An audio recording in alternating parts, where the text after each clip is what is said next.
Major construction project to expand Interstate 41 from Grand Chute to De Pere about to get underway. And tonight, the Department of Transportation is holding an informational meeting for drivers to better understand when and where to expect some delays.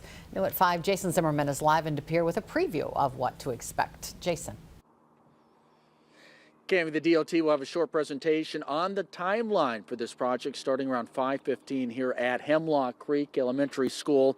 Drivers can expect to see construction as early as this spring, and the project could go on all the way through 2030. During that time, the DOT will reconstruct and expand 23 miles of Interstate 41 from 4 lanes to 6 lanes between Wisconsin Avenue and Grand Chute and Schuring Road in De Pere. This includes work on several interchanges and ramps. Also, the Wrightstown Safety and Weight Enforcement Facility will be replaced with a new building, which will also serve as the headquarters for the Northeast region of the Wisconsin State Patrol. The initial phase of construction will target the area from Wisconsin Avenue to the Meade Street overpass and eventually head north. Some residents have requested noise barriers be put up during construction. Here's how DOT officials responded during a virtual meeting yesterday.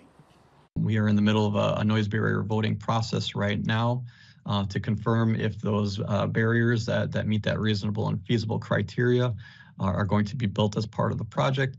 The votes tallied so far do support all of the proposed noise barriers.